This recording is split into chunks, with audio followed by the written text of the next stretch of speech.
Good morning everyone. आज की class में हम असंगत विक्रेता की माल को मार्ग में यानी अभिवहन में रोकने के अधिकार के बारे में जानेंगे।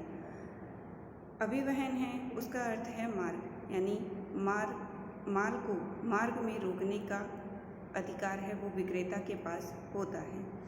जब माल है वो विक्रेता ने अपने कब्जे से अलग कर दिया है क्रेता को प्रदान करने के लिए, तो किन परिस्थितियों में विक्रेता उसे वापस अभिवहन में रोक सकता है और उस पर पुनः कब्जा प्राप्त कर सकता है। माल विक्रय अधिनियम की धारा 46(1)(b) के अंदर इसके संबंध में प्रावधान दिए गए हैं। जब क्रेता को माल का परिधान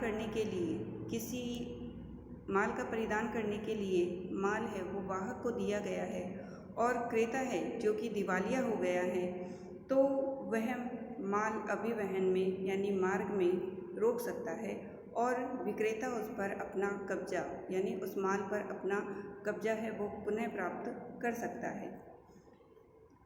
यह अधिकार विक्रेता को उस क्रेता से बचाता है जो कि दिवालिया हो गया है।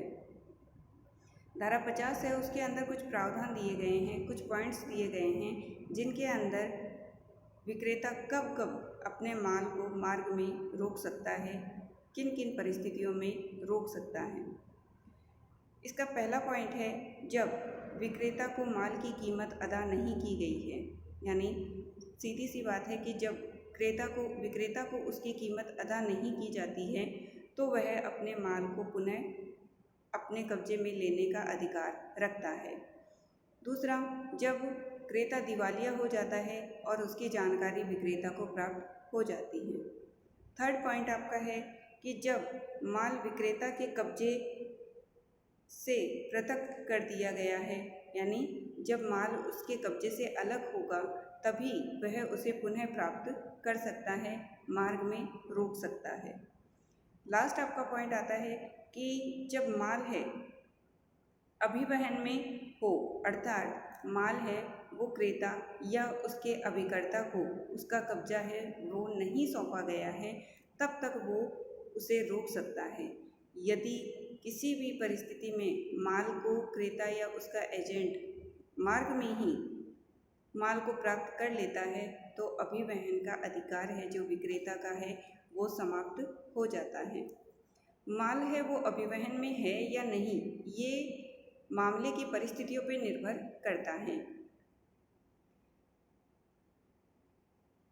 इसके लिए कुछ पॉइंट्स है जो आपको ध्यान में रखने होंगे। यदि वाहक को विक्रेता ने किया है, यानी माल के लिए डिलीवर करने के लिए किसी व्यक्ति को विक्रेता के द्वारा नियुक्त किया गया है तो वह विक्रेता का अभिकर्ता होता है एवं माल भी विक्रेता के कब्जे में ही माना जाता है।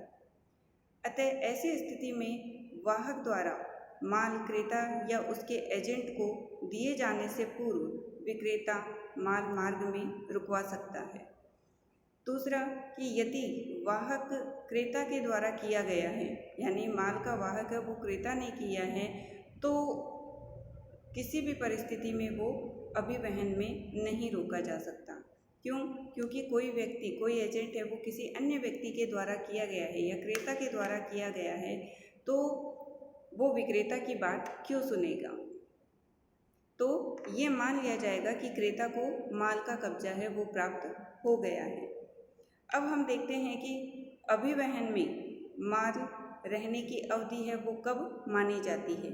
धारा 51 के अंदर माल है वो अभिवहन में है या नहीं, उसकी अवधि का निर्धारण धारा 51 में बताया गया है।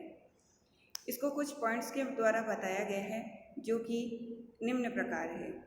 जब विक्रेता माल को क्रेता के पास पहुंचाने के उद्देश्य से वाहक या अन्य उपनिहिति को परिधान कर देता है तब से अभिवहन शुरू होना माना जाता है। यानी माल को किसी गाड़ी में या ट्रांसपोर्ट के द्वारा पहुंचाने का करार किया गया है और उसको उस गाड़ी में लाद दिया गया है, तो ये मान लिया जाएगा कि अभिवहन है वो शुरू हो गया है। अतः और यह तब तक माना जाता है जब माल क्रेता या उसके एजेंट उस वाहक या उपनिहिति से नहीं ले लेता। यानी कि यदि जैसे ही, इसका अर्थ हुआ कि जैसे ही वाहक के द्वारा माल है वो क्रेता या उसके एजेंट को परिधान कर दिया जाता है तो विक्रेता का कब्जा है वो समाप्त हो जाता है। यदि दूसरा पॉइंट आता है कि यदि क्रेता या उसके एजेंट माल को गंतव्य स्थान पर, यानी जहां उस माल को डिलीवर किया जाना है, गंतव्य स्थान पर पहुंचने से पहले ही प्राप्त कर लेता है तो अभिवहन है वो समाप्त हो जाएगा। सपोज कि कोई माल है वो झुंझुनू से मुंबई पहुंचाना है और क्रेता है वो विक्रेता से ये कहता है कि मेरा एजेंट है जो कि जयपुर में आया हुआ है तो जयपुर में ही आप उसे दे दीजिए। जैसे ही माल है वो क्रेता के एजेंट को विक्रेता के द्वारा या वाहक के द्वारा परिधान कर दिया जाता है, वहीं पर अभिवहन है, यानी अब माल है वो मार्ग में नहीं है, वो अभिवहन है वहाँ पे समाप्त हो जाता है। यदि थर्ड पॉइंट है कि यदि गंतव्य स्थान पर माल पहुँचने के पश्चात उस माल का वाहक या उपनिहिति क्रेता और उसके एजेंट को ये निर्देश प्राप्त कर लेता है, यानी क्रेता या उसका एजेंट है वो वाहक को ये निर्देश देता है कि आप अभी यहीं रुकिए, मैं आपसे डिलीवरी या कब्जा है वो प्राप्त करने ही वाला हूँ, तो वहाँ पर भी मार्ग में नहीं माना जाएगा, यानी अभिवहन में होना समाप्त हो जाएगा।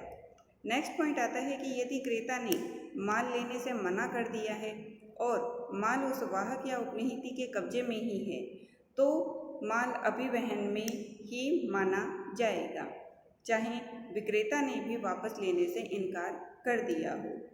नेक्स्ट पॉइंट आता है कि जब पोत यानी जहाज पर परिधान कर दिया जाता है, यदि कब्जा लेने के लिए क्रेता ने कोई जहाज नियुक्त किया है तो जैसे ही माल है वो जहाज पर लाद दिया जाता है तो ये मान लिया जाएगा कि उस पर उसका कब्जा है वो क्रेता को प्राप्त हो गया है और इस परिस्थिति में भी अभिवहन है वो समाप्त हो जाएगा।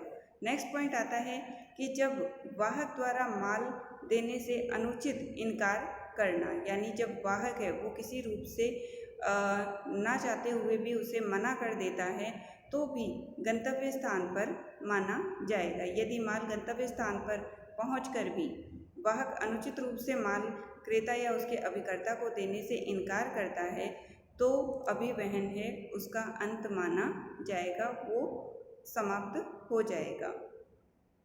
भागिक परिधान, यानी कि माल है उसका भागिक परिधान, यानी आधा माल है वो क्रेता को दे दिया गया है, उसका कब्जा है वो क्रेता को परिधान कर दिया गया है और आधा माल है वो अभी भी विक्रेता के पास ही है, तो उस परिस्थिति में भी ये नियम लागू होते हैं।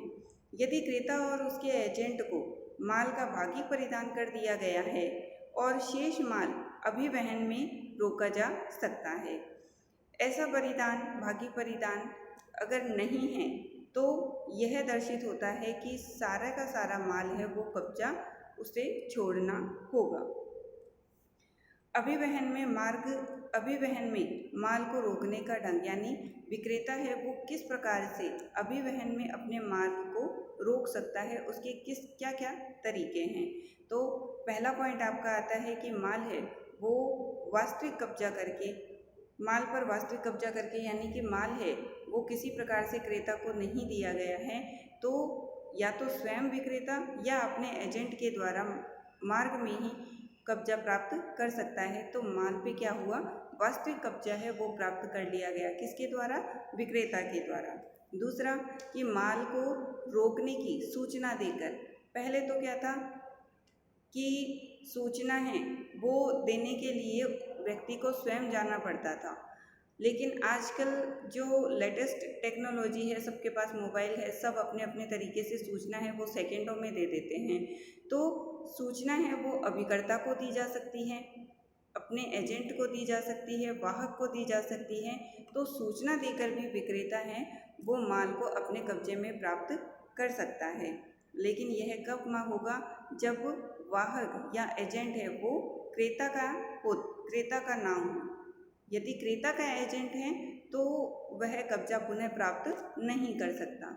इसके भी कुछ तरीके हैं कि या तो वो सूचना है वाहक को दी जा सकती है, ऐसी सूचना उपनिहिती को दी जा सकती है, या फिर ऐसी सूचना है वो वाहक को या उसके उपनिहिती को सीधे ना देकर उनके मालिक को भी दी जा सकती है। जैसे कि कोई व्यक्ति है जो माल की डिलीवरी करने का काम करता है, तो वहाँ पर वो उसके अंडर में कौन कौन व्यक्ति काम करते हैं इन सब की जानकारी उसे होती है। विक्रेता को इसकी किसी प्रकार की जानकारी नहीं है। उन परिस्थितियों में विक्रेता क्या करेगा, विक्रेता उनके मालिक को फ़ोन करेगा और उन्हें बताएगा कि माल है वो रुकवा दिया जाए।